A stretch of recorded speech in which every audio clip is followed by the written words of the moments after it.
Hola, ¿qué tal, queridos amigos? ¿Cómo están? Es un gusto podernos saludar otra vez y gracias por estar acompañándome en un sábado más, en una transmisión sabatina a las 11 de la mañana aquí en YouTube.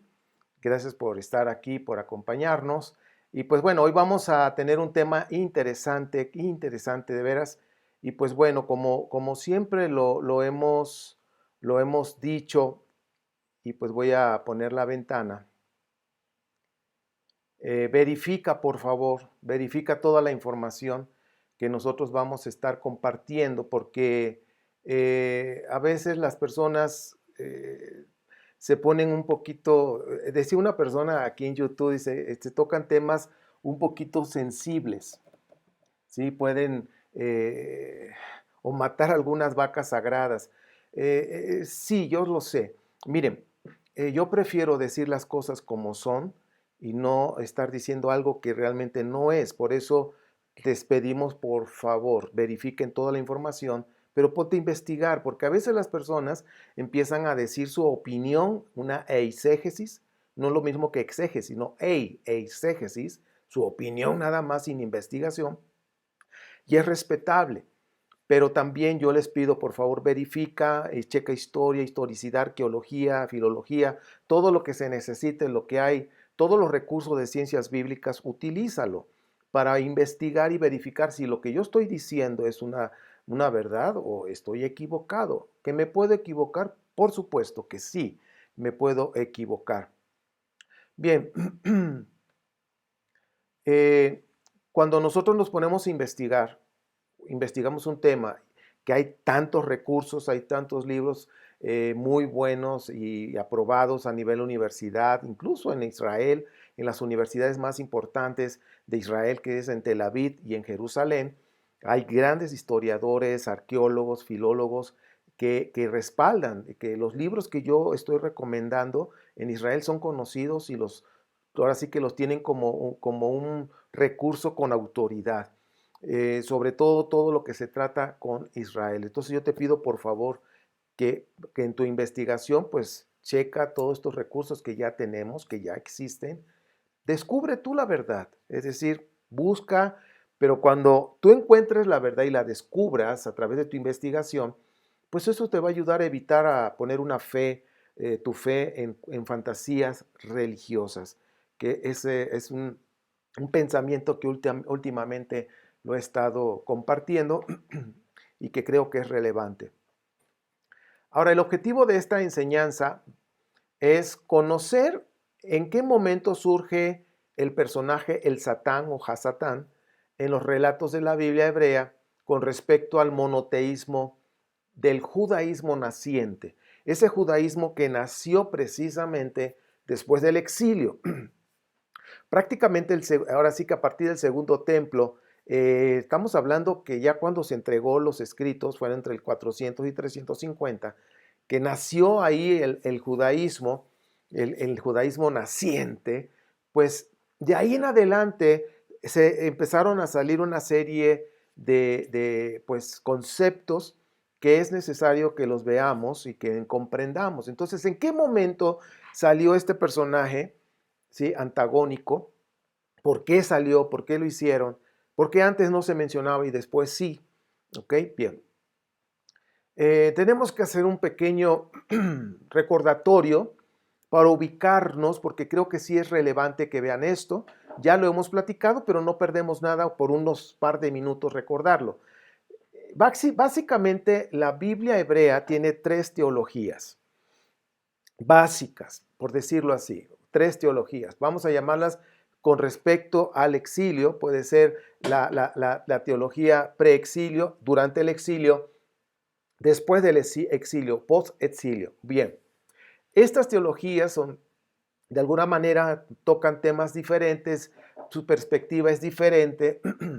Y pues bueno, esto nos va a ayudar a ubicarnos, y lo hemos dicho, cuando leas las escrituras, lee en qué año fue escrito, bueno, quién lo escribió, para quién lo escribió, en qué año fue escrito, cuál era la situación que rodeaba el ambiente, cuál era el contexto ambiental, político, religioso, económico. Entonces, sí es importante que nosotros veamos toda esta situación, porque si no, pues perdemos un poquito de lo que realmente está diciendo el mensaje.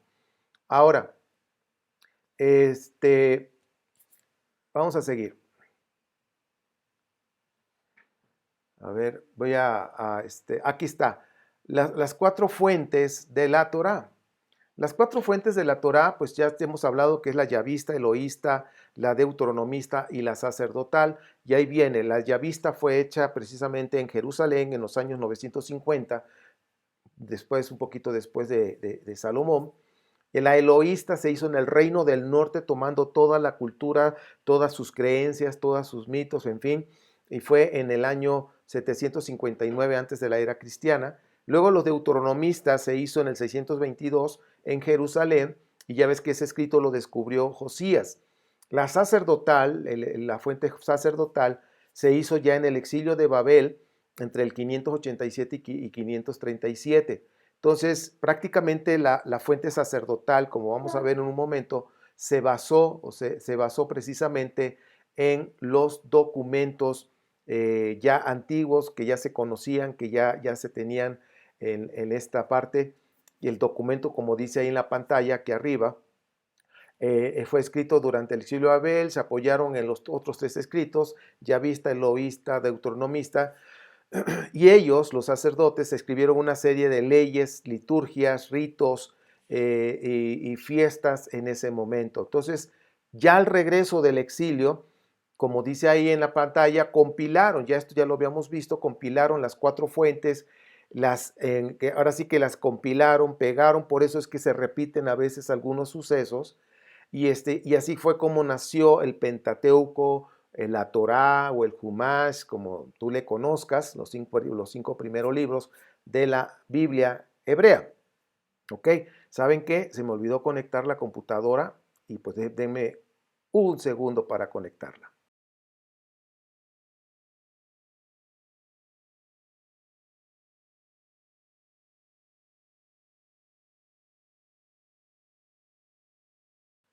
Porque si no la conecto, en cualquier momento ¡pum!, se acabó la pila y ya no más, ¿no? Pero bueno, seguimos. Nos quedamos entonces que al regreso del exilio, las 4 fuentes formaron, ahora sí que los sacerdotes tomaron de esas fuentes y se formó lo que es la Torá, las 4 fuentes, y ya lo que hoy conocemos como Torá, que fue en ese momento cuando se presentó la constitución de los judaítas que habían regresado de ese exilio. Bien, vamos a seguir avanzando en esta enseñanza. Entonces, ahora vamos a hablar de Isaías, porque Isaías tiene, el segundo Isaías es el que más habla precisamente del monoteísmo. Entonces, el Sefer, el rollo de Isaías, que ya lo hemos hablado, es en 3 partes, del 1 al 39, que es el original, el Isaías original, y se hizo en el preexilio. Tenemos el segundo Isaías, que es del capítulo 40 al 55, y que es anónimo. Se piensan los historiadores que pudo haber sido un seguidor de Isaías, un fan, un alumno, por decirlo así. Y el tercer Isaías, del 56 al 66, también es un anónimo. El trito Isaías, el segundo es el deutor Isaías, y pues bueno, el Isaías, ¿no? El primero, el proto Isaías. Entonces, estamos hablando del último, del tercero, del 56-66, que es el post, ya está en el post-exilio. Todos, si ustedes se dan cuenta, el tipo de mensaje que tiene cada uno de estos escritores anónimos, los 2 últimos, porque el primero es el original, pues tienen diferencias. De aquí tan solo vemos las teologías diferentes, las perspectivas diferentes. Bien, lo que hoy nos va a ocupar, pues vamos a estar hablando precisamente del segundo Isaías, que fue que lo hizo en el exilio.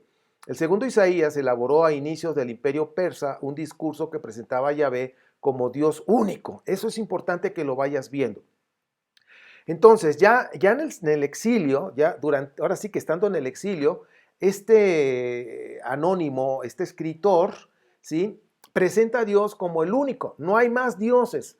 Ahora, chequen el dato, estamos viendo que Israel viene de un enoteísmo donde pues tenían un Dios, pero estaban conscientes que había otros dioses. Ya se los he dicho, también dicen las 10 palabras, los 10 mandamientos, que también vienen de unos escritos egipcios, de otros escritos que se tomaron. Entonces, de esas 10 palabras, chequen que el primero dice, no tendrás otros en plural, dioses. Entonces, está dando a entender ok, tienes un compromiso, tienes un pacto con un Dios, pero que estás consciente que hay otros dioses. Eso se llama monolatría, o en otras palabras, enoteísmo. Entonces, venían de un enoteísmo que de alguna manera, pues ya cuando ese enoteísmo se convirtió en politeísmo, ¿por qué? Porque ya adoraban, no tan solo estaban conscientes de que había otros dioses, sino que ya los adoraban, entonces ya se convirtió en un politeísmo. Entonces nosotros debemos entender, por eso las escrituras, cuando las estamos leyendo, debemos entender ese trasfondo, de dónde viene, cómo, por qué y cuándo.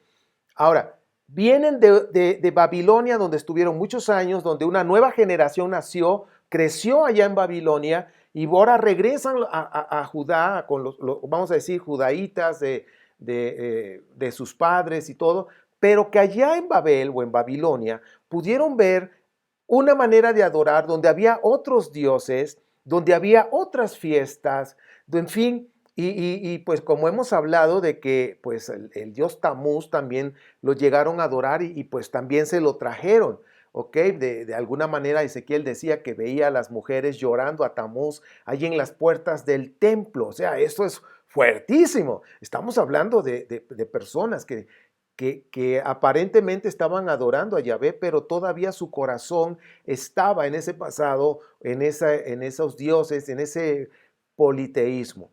¿Ok? Entonces, yo creo que esto nos va a ayudar a ir comprendiendo las cosas, las fechas, los tiempos.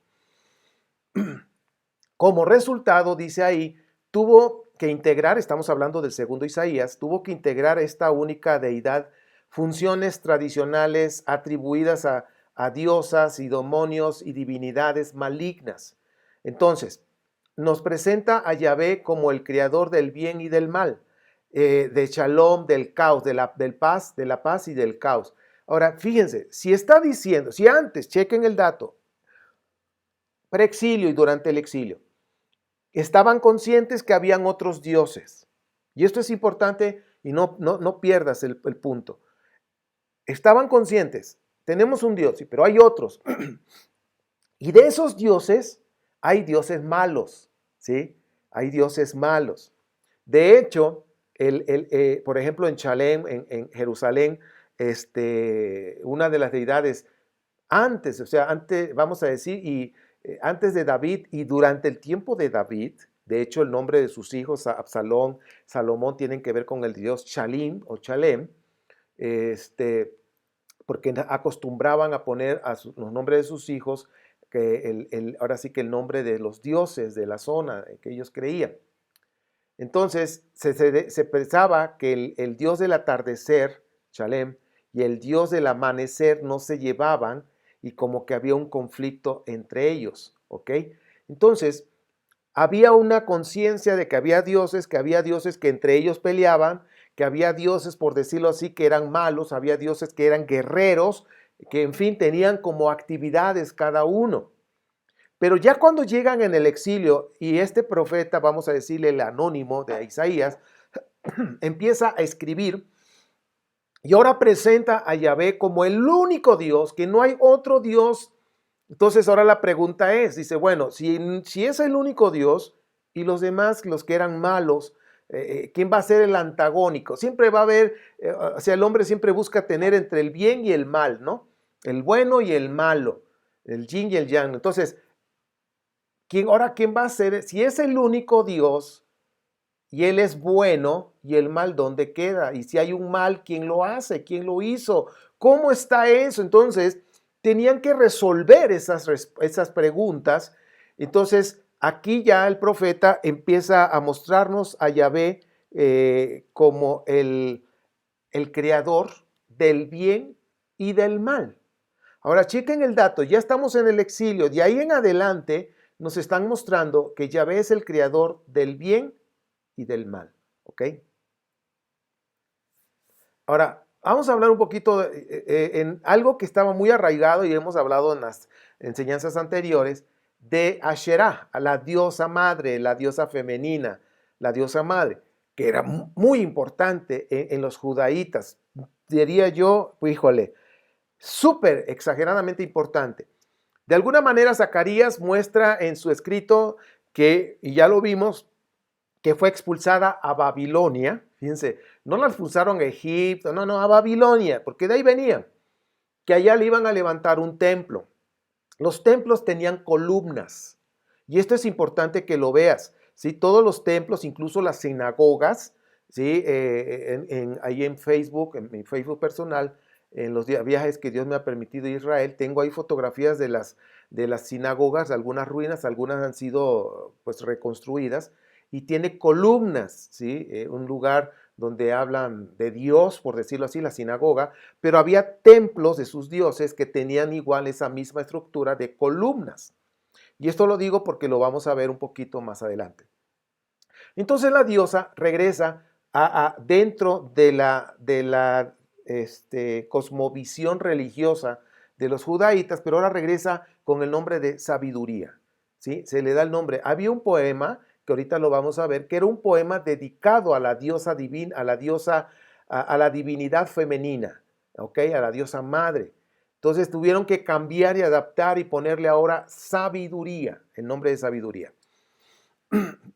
Como dice Proverbios 8. Dice, y las partes oscuras de los diversos dioses se concretizaron en la figura de Hasatán, o el Satán, o el adversario que adquirió una importancia impresionante en los siglos siguientes. Entonces, fíjense cómo empiezan a aparecer lo que se había quitado ya de adoración, pero que de alguna manera ya iba a estar representado ahora. Entonces dice, bueno, pues ahora los dioses malos, pues Hasatán, el adversario, el oponente. Y aquí la palabra Hasatán, que ese es el nombre, así se debe decir, es un adjetivo relacionado con una actividad, no es un hombre, no es un ente, ¿sí? O después ya como lo transformaron con un espíritu, un personaje ya. Sino aquí es, más que nada, es un adjetivo relacionado con una actividad y no es un nombre propio. Si ustedes se dan cuenta, ya después se le dio nombre propio, como ya si fuera el nombre de, que este es el malo, ¿no? El chamuco, como decimos en México, el Hasatán, es como un nombre. No, es un adjetivo, habla de una actividad. Bien, seguimos viendo. Y en el Proverbios 8, si ustedes tienen ahí sus Biblias, fíjense cómo en Proverbios, aquí viene algo interesante que nosotros debemos ver. Dice aquí, voy a ver los versículos del 12. Dice, yo, la sabiduría, he criado la sagacidad y poseo el conocimiento y el consejo. O sea, fíjense, aquí habla de la sabiduría y está hablando que es una creadora. Crea, es creador o co-creador. Ahora, en el cristianismo han enfocado esta sabiduría a Yeshua. O sea, de hecho vamos a tener un nuevo curso que se llama Las Teologías del Cristianismo, 2000 años de mutación, donde vamos a ver, híjole, de veras, todo lo que el cristianismo ha formulado para poderle poner cosas a Yeshua, ¿sí? Y buscar versículos, y así que es como nacen tantas teologías, que básicamente hay 7, pero diría básicamente, o sea, pero durante estos 2000 años se han mutuado muchísimo, han evolucionado, aunque tienen una línea y hasta afectado hoy en día al mesianismo moderno. El mesianismo moderno ha sido afectado por todas estas teologías cristianas, ¿sí? Hasta decir Yahweh o Yahvé es Yeshua, Yeshua es Yahweh. Esto es resultado de las mismas teologías cristianas. Esto es lo que vamos a ver en el curso. Vamos a ver historia, vamos a ver también las escrituras, vamos a ver muchas cosas que nos van a ampliar y vamos a comprender cómo ha sido estos 2000 años hasta el día de hoy con el mesianismo moderno. Entonces, decía yo que el cristianismo ha tomado este capítulo y han dicho, no, es que la sabiduría es Yeshua y él estuvo en la creación juntamente con Dios, porque se basan en el libro de Juan, que de hecho lo mencionamos hace poco hablando de Logos, y, ¿sí? Y hacen a Yeshua preexistente, lo hacen Dios. Entonces, esto va en contra de lo que precisamente es el monoteísmo y que dice, que ahorita lo vamos a ver más adelante, que dice el segundo Isaías, en el 45, dice, yo soy el único Dios. ¿Sí? El único, y hablando el único es que no hay otro. De ahí viene una de las partes teológicas del mesianismo moderno, donde dice, bueno, si Juan, que es un libro gnóstico totalmente helenista, hay que tomar en cuenta eso, entonces hacen una revoltura de lo que es teología hebrea y la teología cristiana y lo revuelven con la cuestión, la teología cristiana más que nada es helénica, totalmente gnóstica, helenista, con también influencias de Platón, o el filósofo platónico. Entonces, pues, bueno, ¿para qué te cuento? Pero no es el tema, ya me estoy yendo al monte. Pero bueno, Proverbios 8 lo han aplicado, dicen, no, ese es Yeshua basado en el capítulo 1 de Juan, hablando de la preexistencia, haciendo a Yeshua como Dios, ¿ok? Sin embargo, en el exilio y preexilio y exilio, recordemos que Israel, hablando de los judaítas, de que prácticamente es judaítas, ellos estaban arraigados precisamente con la diosa Asherah.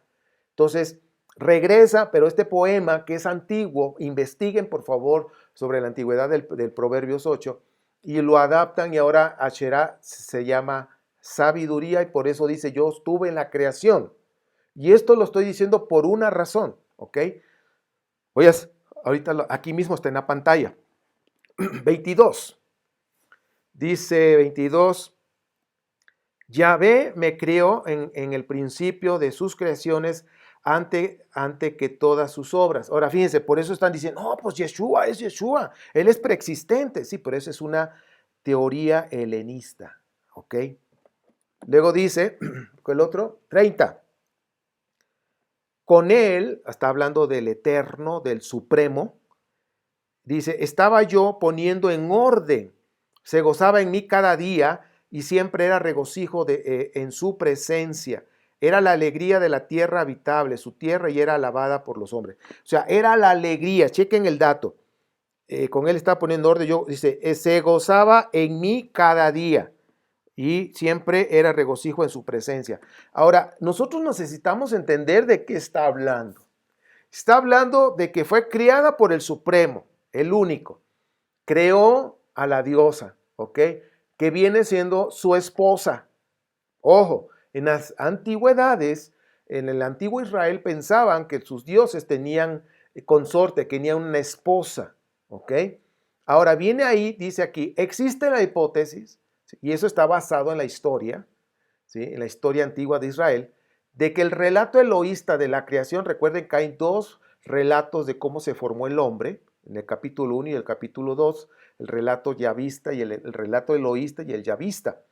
Dice, en el relato eloísta del capítulo 1, dice que la deidad femenina asistió, de acuerdo a Proverbios 8, asistió al dios El, son los eloístas.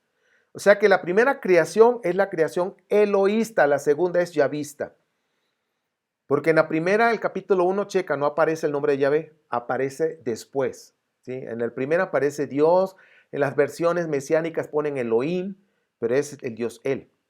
Entonces dice que asistió al Dios Él, de acuerdo al Proverbios 8, en la creación de la humanidad por la expresión, hagamos al ser humano a nuestra imagen y semejanza, macho y hembra. ¿Sí? Génesis 1, 26 y 27. Ahora, esta hipótesis que tiene mucho sustento y que es como lo veían en aquel tiempo, en esta versión, así lo veían los eloístas. Recuerden que la Torá se hizo con 4 fuentes. Aquí está tenemos la fuente eloísta, y los eloístas pensaban, de acuerdo a Proverbios 8, pensaban, y por eso así lo escribieron, que la creación del hombre, de la humanidad, hombre y mujer, fue asistida por su esposa, que ya ahora le llaman sabiduría, pero era Shera, y dice, y que estaba hablando con ella, y dice, hagamos. Ahora, las versiones cristianas dicen, no, es que estaba hablando con Yeshua y el Espíritu Santo. Ajá, bueno. Otros dicen, no, pues estaban hablando con los ángeles. Yo te estoy dando de cómo lo veían, ¿sí? Los eloístas, la fuente eloísta, ¿sí? De cómo era su pensamiento respecto, que ellos son del norte, del reino del norte, ¿ok? Y ahí tenían también muchas cuestiones mitológicas, estaban muy cerca de los Ugarit, en fin, una influencia tremendísima, ¿eh? Ahora, por eso investiga, por el amor de Dios, ¿sí? Porque algunos piensan que estoy loco. No, hombre, la locura se me quitó cuando empecé a investigar. Entonces, dice, hagamos, estaba hablando con su esposa, y por eso en ese momento, ¡pum!, aparece hombre y mujer al mismo tiempo, ¿sí? Hombre y mujer, hagamos. Por eso fueron hechos a la imagen, o sea, hombre y mujer aparecen ahí, y de ahí se desatan otras mitologías de Lilith, que la primera mujer fue Lilith. Pero bueno, son mitologías nada más. Ok, vamos a seguir. Esto es Génesis 1, 26 y 27. Ahora, voy a regresarme lo que estaba yo diciendo hace un momento, ya para terminar, porque voy a entrar a otro asunto, para que te des cuenta cómo es la creación, cómo se ven, cómo se involucran los dioses que ya se habían quitado, que ya ahora sí que no los adoraban directamente como Asherah, pero aparecen dentro de los poemas, de este poema número 8, del Proverbios número 8, que es antiguo, y pues nada más se adaptó. Como dije en otra ocasión, hay muchos poemas, hay muchos relatos en la misma Biblia, en los Salmos, que eran poemas a los dioses egipcios y solamente les cambiaron, quitaron el nombre del dios Sol y pusieron de Amon-Ra, y lo quitaron y pusieron Yahvé. Entonces el Salmo 104 es una prueba de eso. Pues bueno, ahorita no es que vamos a investigar eso, no, no, lo hemos mencionado, pero ya dedicaremos en su tiempo, en su momento, cuáles hay de esa influencia que hay de Egipto en la Biblia hebrea. Ahora vamos a entrar a lo que es un libro que es conocido y que ha influenciado también en la escritura de otro libro hebreo.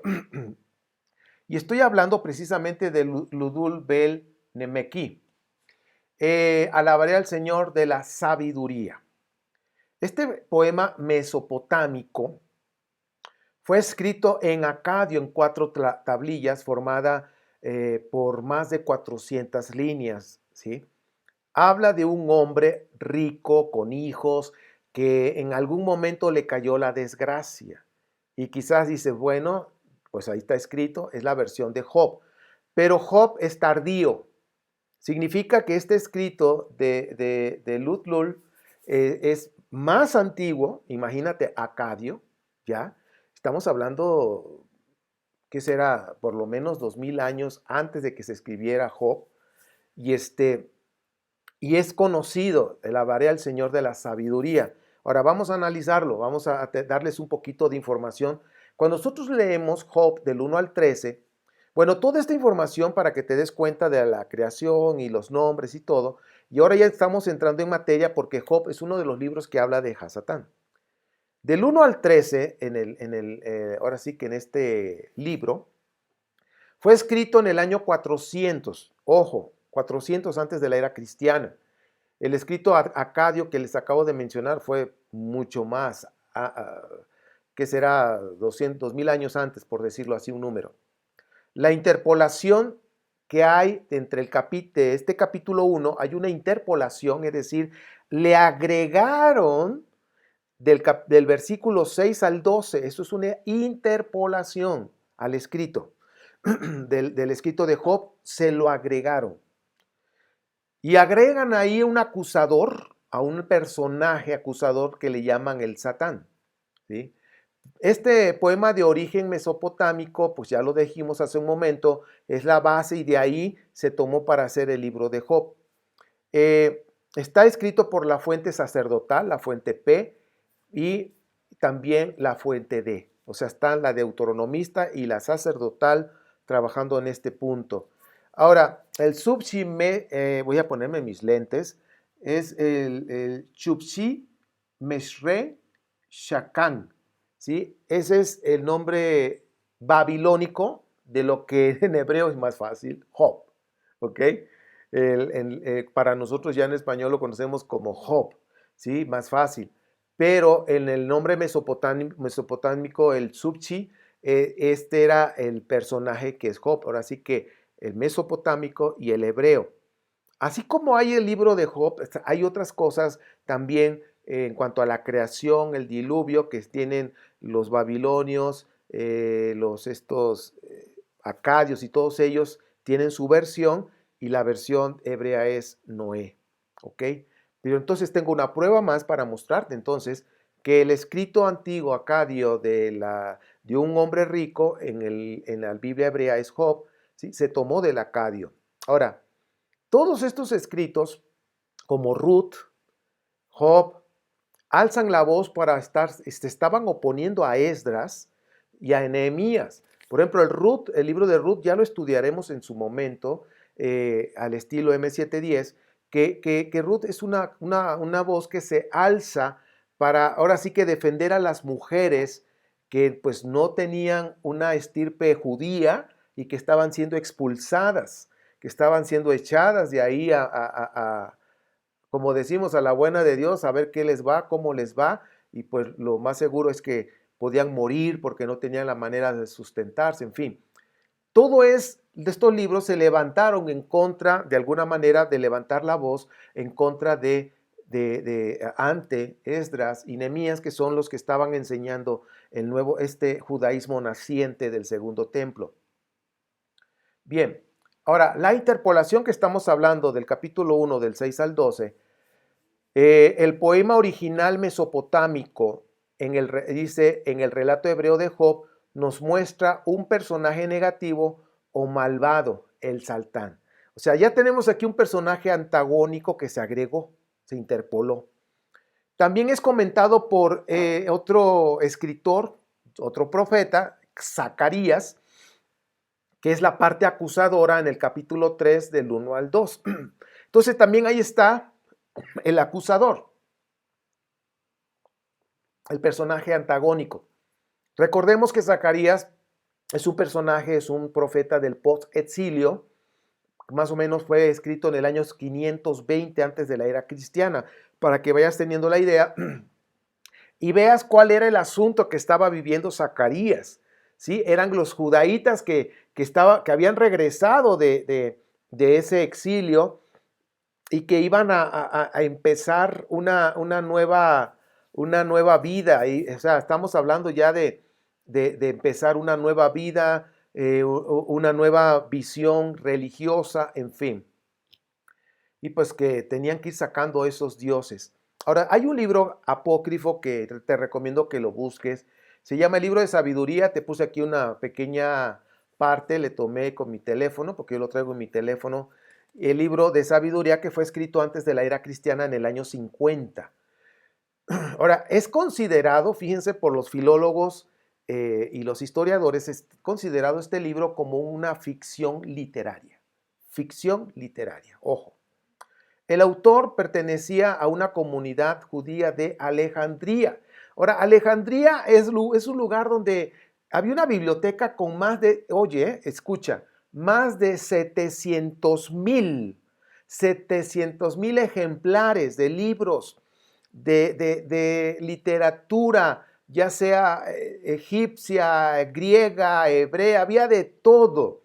De hecho, se piensa que algunos partes de los evangelios se escribieron ahí en Alejandría porque hay muchas cosas en los relatos de los evangelios que son cuentos egipcios, ¿sí?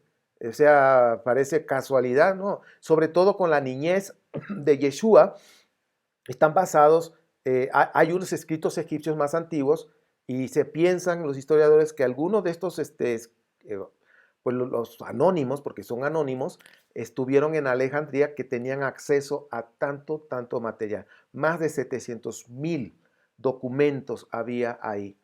Entonces, aquí vemos precisamente en esta parte del libro de sabiduría, dice sobre todo el versículo 22, 23 y 24 del capítulo 2, 23 y 24, dice, porque Dios creó al hombre para que la incorruptibilidad, dice, porque Dios creó al hombre para la incorruptibilidad. Le hizo imagen de su misma naturaleza, mas por envidia del diablo entró la muerte en el mundo y la experimentan los que le pertenecen. Entonces, fíjense, ya estamos hablando del año 50, antes de la era cristiana, cómo ya se maneja el personaje, ya como un personaje, ¿sí? Y ya se maneja también el pecado que entró y que el mismo diablo fue parte de esa entrada que lo provocó. Entonces, fíjense, dense cuenta, por favor, la historia. La historia nos va marcando los puntos, nos va marcando las pautas de las creencias que había en aquellos tiempos. Bien, vamos a seguir avanzando. El libro de sabiduría se presenta como obra de Salomón, pero no la hizo Salomón, ¿sí? Porque se hizo en el año 50, nada más para que te des cuenta. Pero fíjate cómo es sabiduría, no, pues de Salomón. Y nosotros pensamos, Salomón lo escribió. Mira, en los tiempos de Salomón ya hablaban del diablo, en el año 900, antes de la era cristiana. Sí, pero no lo escribió Salomón, fue un X anónimo y se lo adjudicaron a Salomón y le pusieron el nombre de sabiduría, pero no es así. ¿Ok? Entonces ya estamos hablando de que en el primer siglo antes de la era cristiana, el tema del diablo ya empezaba a sonar. ¿Ok? Y ya había ciertas interpretaciones con respecto a Adán y Eva, que es un mito, que es una parábola, ¿sí? Y que del pecado original que le llaman, y que después, en el siguiente siglo, Pablo ya en esa misma corriente del judaísmo, también lo toma y lo aplica y dice, el primer Adán metió pecado, pero el segundo Adán nos va a traer vida. Y empiezan ahí a acomodar, ¿sí? Chequen el dato, dice, en los primeros 5 capítulos del autor se dirige a los creyentes desanimados, son creyentes judíos, no son cristianos, son judíos, todavía ni nacía Yeshua, acuérdense, son judíos, judaísmo. Dice, desanimados por las pruebas que su pueblo sufrió por ese siglo. Dice, su fe se debilitó porque porque los tiempos habían cambiado y su fe estaba ligada a la vida nacional y a su tierra. Como hoy en día los tiempos han cambiado y la fe de algunas personas están como que tambaleando porque dicen, es que ya nos vamos, el rapto, y pues no se van y no se van a ir. O sea, entonces muchos se desaniman por eso y pues bueno, en aquel tiempo es lo mismo totalmente.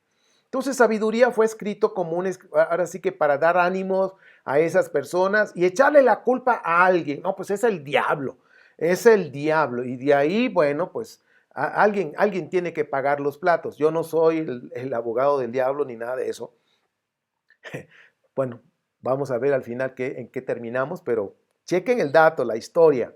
Ahora, el adjetivo del Satán que se menciona en Job, Zacarías y en Crónicas tomó mayor auge a finales del siglo I, de la era común, de esta era común, o sea, tomó más fuerza ya a finales del primer siglo de esta era cristiana o después de Cristo. Y pues dice ahí, tomó mayor auge a finales de este siglo, del primer siglo de esta era cristiana, en el pensamiento helénico, es decir, griego, de la Biblia cristiana. Ya ahora el personaje, ya dentro de la Biblia cristiana, ya ahora sí que este adjetivo, ojo, voy a corregir, este adjetivo del adversario, del acusador, ahora toma vida y se convierte en un personaje ya en la Biblia cristiana. Pasó de un adjetivo a un nombre propio que representa la oposición, el reino del mal o la oscuridad, contra el reino de la luz, contra el reino de Dios. Esto está hablando de enoteísmo, de que hay otro Dios y pues bien.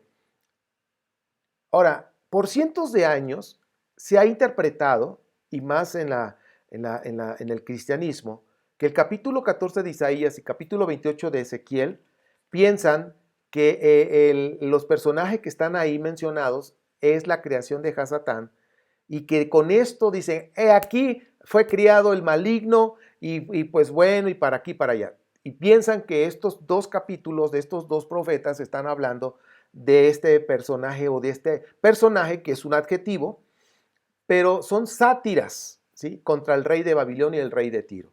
Entonces debemos ver realmente a quién está escribiendo, de qué está hablando, porque para acomodar somos re buenos, adaptar y poner, ahora sí, no, pues esto ha de ser para esto, y ¡pum!, se lo ponen, y si no le cabe, pues se lo hacen caber, a ver cómo le hacemos, pero es esto.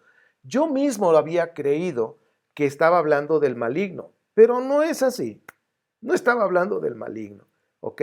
Cientos de años y todavía hoy en día se sigue hablando que esto fue la creación que Dios mismo, ojo, Dios creó al maligno, que era bueno, pero después se volvió malo. Esto es pura invención literaria. Algunos textos admiten la autonomía del mal, mientras que Isaías argumenta que Yahvé mismo se encuentra en el origen del mal. Entonces vamos a ver Isaías, si tienes ahí tu Biblia 45 y 5 al 8, dice, yo soy Yahvé y no hay más fuera de mí no hay Dios, te fortalecí aunque no me conociste. Dice, para que donde sale el sol hasta donde se pone, sepan, no hay más fuera de mí, yo soy Yahvé y no hay más. El que forma la luz y crea la oscuridad, causa el bienestar y crea la adversidad. Yo soy Yahvé, el que hizo todas estas cosas. Regocíjense, oh cielos, desde lo alto, y las nubes destilen justicia. Ábrase la tierra, multiplíquese la salvación, y aún brote la justicia. Yo soy Yahvé, el que creó todas las cosas. Entonces, aquí viene, dice, bueno, yo soy el único, no hay más. ¿Sí? Yeshua no es Dios, es porque es Yahvé, es el único. Ahora, si haces a Dios a Yeshua, entonces son dos dioses, o sea, hay dos opciones. O hay dos dioses, o Yahweh es Yeshua y Yeshua es Yahweh. ¿Ok? Entonces, y si hubiera sido Yeshua Yahweh, entonces, ¿cómo murió? O sea, hay muchas cosas que no empatan. Pero bueno, en su momento también tocaremos más de ese tema. Pero aquí estamos hablando de que dice, yo soy Yahvé, creador de todas las cosas. Con esto entonces pregunta, oye, ¿y el mal también lo creó Dios? Porque dice que Él creó todo. Muy buena observación. Entonces, aquí está. Dios es creador del bien, del Hatop, y del mal, de Hanra, en el hebreo. O sea, en pocas palabras, ¿Dios creó el bien y el mal? Es la pregunta que nos estábamos haciendo. Y Job 2:10 de alguna manera da una respuesta. Recuerden que Job se escribió en los años 400 antes de la era cristiana. Y dice, vamos a aceptar como pregunta, ¿vamos a aceptar solamente lo bueno, que es el Japtop, lo bueno de Ha Elohim, y no vamos a aceptar lo malo? Por todo eso, Job no dijo nada pecaminoso. Entonces, aquí nuevamente Isaías dice, Dios es creador de todo, de lo bueno y de lo malo, de todo. Y luego dice acá Job, ¿qué no vamos a aceptar? Dice, nada más vamos a aceptar lo bueno y no vamos a aceptar lo malo. De Dios, están hablando con referencia a Dios. Entonces, fíjense cómo las mismas escrituras hebreas, después del nacimiento del judaísmo, ¿sí? Porque ya les dije antes del judaísmo que eran enoteístas y politeístas, sabían que había un Dios, tenían un Dios, pero que había otros dioses y que algunos eran malos y que había peleas entre ellos. Y de repente después del exilio dice, hay un solo Dios y no más. Y los demás, dice, no existen. Y los que eran malos, entonces lo que es el mal, Dios hizo todo. O sea, dando respuesta, ¿no? Ok. Para mantener el caos o el mal fuera de Yahvé, tuvieron que inventar la figura de Hasatán, ¿sí? El maligno. Solo aparece en el capítulo 1 del libro de Job y al final de esta narración ya no vuelve a aparecer, ¿sí? Ya después ustedes ven las películas que te ponen los hijos de Dios como ángeles con alas. Eso es invención griega, ¿sí? Porque los griegos ven a los ángeles con alas. En la perspectiva hebrea, los ángeles son enviados y que forman forma humana, pero no tienen alas. Entonces, date cuenta que ya después del tercer siglo en adelante, ya la penetración de la Iglesia Católica pone a los ángeles con alas y cosas por el estilo. Job 1:16 sugiere que la calamidad la envió Yahvé y no el Satán. Vamos a ver cómo dice Job. Si tienes tú ahí el libro de Job, vamos a ver capítulo 1 y vamos a ver el versículo 16, que es lo que nos está transmitiendo. Y dice así: todavía estaba éste hablando cuando llegó otro y le dijo: cayó del cielo fuego de Dios que quemó las ovejas y los pastores hasta consumirlos. Solo yo escapé para dar aviso. Ahora aquí 1:16 sugiere que la calamidad la envió Yahvé y no el maligno. Entonces, si te das cuenta, la interpolación, de hecho, vas a ver en algunas Biblias como la Pechita, que del 6, precisamente del versículo 6 hasta el 12, está separado y hablan de la participación de este personaje, Hasatán, del adversario, del acusador. Bien, pero recuerden que Job es un escrito acadio. Ya nada más se interpoló esa parte para meter al maligno. Entonces ya aquí ya empiezan a darle un punto al enemigo, por decir así, al adversario. Ya no es un adjetivo, ahora es un personaje. Ahora, segunda de Samuel 24:1, y ya con esto vamos a ir cerrando la enseñanza. Y se volvió a encenderse el furor de Yahvé contra Israel. Así que Yahvé incitó a David contra ellos diciendo: ve y cuenta a Israel y a Judá. Es decir, cuenta a las dos zonas, a las dos casas, cuéntalos. Pero ¿quién fue el que incitó? Yahvé, le dijo, ¿ok? Primera de Crónicas 21:1, en el periodo helenístico que fue escrito, fíjese, segunda de Samuel 24:1 fue escrito en el periodo persa. Pero Primera de Crónicas 21:1 fue escrito en el periodo helenístico, ¿ok? Tardío ya. Dice: se levantó el Satán o el Hasatán o el Satán es lo mismo, contra Israel e incitó a David a que hiciera un censo de Israel. Ya no habla de los dos, sino más de Israel. O sea, ¿quién fue el que incitó de acuerdo a Crónicas? Fue Hasatán. Y de acuerdo a Samuel, dice que fue Yahvé. Entonces, ¿Yahvé es Hasatán? ¿O cómo está? Que alguien me explique. Ok, fíjense, o sea, ¿qué ondas con esto? Entonces, dése cuenta, los periodos, te das cuenta, aquí está, los periodos en que se escriben, y a veces no nos damos cuenta todos estos cambios, ¿sí? O maneras de ver las cosas que ellos tenían. Entonces, una situación difícil de comprender, Dios inspira una idea a un hombre por el cual termina siendo castigado. ¿Sí? Es como si yo mando a mi hijo a la tienda y, oye, ve y tráeme unas papitas, ¿sí? Una chatarrita, ¿no? Unas papitas. Y viene, y cuando viene con las papitas, le pego una regañada y lo castigo y todo. Dice: pero ¿por qué si tú me mandaste a la tienda? ¿Cómo? Algo parecido, ¿no? Lo incitó y ya luego sale, ahora sí que apaleado por haberlo hecho.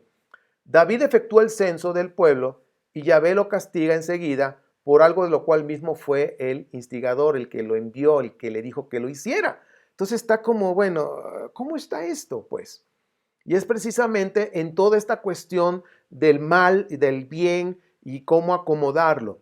Ahora, la versión del libro de Crónicas es similar solo al inicio. Estamos hablando de un censo. Dice: entonces Satán se levantó contra Israel e instigó a David para censar a Israel.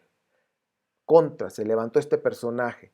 Aquí es Satán quien ha tomado el lugar de Dios o es un enviado de Dios. Entonces te das cuenta cómo tenemos que ir viendo lo que estamos leyendo y no nada más leer por leer y ¡aleluya! ¡Gloria a Dios! No, tranquilo, chécale, ve bien qué es lo que está pasando aquí. Estamos hablando si Dios es el creador del bien o del mal, ¿verdad? Y si Satán Hasatán es un mito, es una realidad. Ahora, el autor de Primera de Crónicas 21 dice en la pantalla, dice: quiso resolver el problema teológico planteado por el relato del libro de Samuel o quiso interpretar a Hasatán como manifestación de la cólera divina? Esa es una pregunta y saber cómo estará eso. Realmente, dice aquí el relato del libro de Samuel, o quiso interpretar que el maligno o Hasatán, dice el adversario, como una manifestación de la cólera divina, es decir, que la manifestación de esa cólera de Dios se llamó Hasatán, ¿sí? Que envió a alguien para que lo hiciera. Todo esto es lo que nos está mostrando Samuel y Crónicas, tiempo persa, tiempo helenista. Bien, el segundo Isaías, al hacer a Yahvé como el único Dios, como hemos estado hablando, el creador de todo, del bien y del mal, tuvieron que crear un personaje alterno para representar el mal y le nombraron el Satán o Hasatán. Alguien que causa algo, alguien que interfiere, alguien que se interpone, como en el caso de Pedro, como dice Mateo 16, 21, 23, que Pedro no quería que fuera, que Yeshua fuera asesinado, que muriera, y le dice Yeshua, quítate, Hasatán, ¿no? O sea, quítate tú ¿cómo le llaman? Aquel que se opone a un propósito, ¿no? Es un Satán, alguien que se opone. Y así le dijo. Ahora, todos podíamos interpretar, es que se le metió el diablo o algo así. No, estaba hablando del adjetivo. No te opongas, no te opongas a mí o seas mi adversario en esta situación. ¿Sí? Así tiene que ser y no te opongas a eso. Entonces, chequen el dato de cómo se está usando como un adjetivo, no como un personaje en sí. El cristianismo fomentó la doctrina de guerra espiritual de Hasatán y sus huestes contra el Mesías y su iglesia, y eso es lo que está mostrando el Apocalipsis de Juan. El Apocalipsis de Juan está el bien y el mal, el Mesías contra Hasatán, los creyentes, los cristianos, por decirlo, contra los demonios. Entonces hay una guerra espiritual, de ahí vienen esos temas, y pues ahora sí que al menos Apocalipsis así nos los muestra. Esta teología cristiana, que es una de las que hay, justifica la existencia del maligno interpretando que Isaías 14 y Ezequiel 28 se refiere precisamente al maligno que fue creado y que hay una caída del maligno y que va a ser echado al fuego eterno, ¿sí? Entonces el mesianismo moderno cree lo mismo, solamente cambia que se ponen kipá, se ponen tzitzis, cambian el lenguaje, ya no dicen Jehová, dicen Yahvé, ya no dicen Cristo, dicen Mashiach, ya no dicen Jesús, dicen Yahweh, Yeshua o Yehoshua o Yahshua, en fin, solamente cambian, pero la base, la esencia de la doctrina cristiana es la misma del mesianismo moderno, es la misma, nada más le cambiaron el vestido. Como dijéramos en México, es la misma mona, pero con otro vestido. Y dice un amigo cubano que le mando un fuerte saludo allá hasta Georgia, a Mario Tosta, mi querido amigo. Estábamos hablando una ocasión y él me dice, es el mismo perro, pero con otro collar. Me hizo reír ese momento. Un abrazo, querido amigo. Entonces, es la misma cosa, nada más le cambian el vestido o el collar, como dicen, ¿no? Bien. El cristianismo ha usado el personaje de Hasatán para provocar miedo y así tener control social sobre toda la iglesia, o sea, meter miedo, tener un control sobre ello. Es que si tú no te portas bien, el maligno te va a atacar, te va a llevar al infierno y meten miedo. O sea, una manera de controlar a una congregación es a través del miedo, a través de lavarles ahí. Por eso yo siempre te digo, investiga, investiga para que conozcas la verdad y no fundes tu fe en una fantasía religiosa, ¿sí? Yo no soy de los que digan, tú cree y no preguntes. No, si tienes preguntas, cree. Primero cree en Dios. Pero si tienes preguntas, ponte a investigar. Por favor, hazlo. Entonces, todo esto ha generado doctrinas como la guerra espiritual que hemos estado hablando, y de ahí vienen las ideas de, como el diablo me ha estado atacando muchísimo, estoy bajo ataque del maligno, el diablo me está atacando. Bueno, ya estamos hablando de que Hasatán es un personaje literario creado, ¿sí? Es un adjetivo, Sin embargo, ya le han dado ya una posición como el rey de todos los demonios. Ese es otro tema, ¿sí? De los demonios, es otro tema. Hay resistencia del chamuco, como dicen los lenguajes, sobre todo en el cristianismo, es que estoy haciendo algo, pero el diablo me está resistiendo, no quiere que lo haga. Entonces, como que todo le echamos la culpa al diablo, pero eso es cristianismo, cristianismo. Bien, con el enoteísmo, politeísmo, no había necesidad de un personaje antagónico, porque un personaje llamado Hasatán, porque los dioses tenían sus diferentes roles, peleaban entre ellos mismos, entre el bien y el mal, o sea, ya es como lo que es la filosofía griega, sus mitos, sus mitologías, como los semisdioses, los dioses pelean entre ellos, algo así. Después del exilio, con el monoteísmo naciente, fue necesario la creación de un personaje antagónico que representara el mal. Porque si ya están diciendo Yahvé es el único Dios y no hay nadie fuera de él, ok, necesitamos un personaje antagónico para que haya un equilibrio. Bueno, estamos hablando de esas maneras de pensar. Bueno, la bibliografía es Monoteísmo y Poder de Tomás Romer, se los recomiendo mucho. Entren, por favor, les voy a dejar aquí abajo la biblioteca para que entren y ahí están los libros, los puedas leer, bajar, en fin. También la Biblia del Peregrino, muy buena, muy bueno, 1, 2 y 3, ahí hasta el cuarto. Y la introducción al Antiguo Testamento con Tomás Romer también se los recomiendo muchísimo. Entonces, mis queridos, pues bueno, esto es lo que estamos ahorita estudiando juntos acerca del bien y del mal, acerca del quién fue el que creó el bien, el mal o cómo está eso. Pues sabemos que Dios es el creador de todas las cosas, así lo hemos visto, el Supremo, nuestro Supremo Rey. Sin embargo, después del nacimiento del judaísmo, hubo necesidad de crear un personaje antagónico para tener ahí ese equilibrio del bien y del mal, ¿sí? Y poder también ver esa lucha que ahora ya en el cristianismo, después del primer siglo, del siglo I, antes de la era cristiana en adelante, ya empezó a tomar más forma este personaje antagónico, que es una creación literaria, como ya lo vimos en el libro de Job, que viene el libro de Job, es un poema acadio y se interpoló precisamente el personaje antagónico llamado el acusador, el adversario, el Hasatán. Pues bueno, espero que esta sencilla enseñanza te haya servido. Por favor, investiga, ya te di los libros. Investiga, checa, descubre la verdad y toma tus propias conclusiones. Y pues bueno, si el Eterno los permite, pues nos vamos a ver en la próxima. Disfrutemos el Shabbat, estamos en un día de reposo, disfrutemos al máximo este Shabbat, este día de reposo con la familia, meditando ante el Eterno sobre nuestras vidas, sobre los consejos que la Biblia nos tiene para ser mejores personas y de esa manera poderle honrar a Él. Bueno, pues que nuestro Padre Eterno te bendiga y te guarde, haga resplandecer su rostro sobre ti, extienda su amor, te dé gracia, alce su rostro sobre ti y te dé shalom, te dé paz en tu vida, en tu matrimonio, con tus hijos, en tu hogar, donde quiera que estés. Si el Eterno lo permite, nos estaremos viendo en la próxima semana en otra enseñanza más, en otro estudio más. Estamos ahorita viendo del monoteísmo y cómo el monoteísmo en el templo, en fin, hay muchas cosas que vamos a aprender juntos. No te los pierdas, sábados a las 11 de la mañana estaremos teniendo estas enseñanzas. Muchas bendiciones, Shabbat Shalom, nos vemos hasta la próxima semana, si el Eterno nos los permite.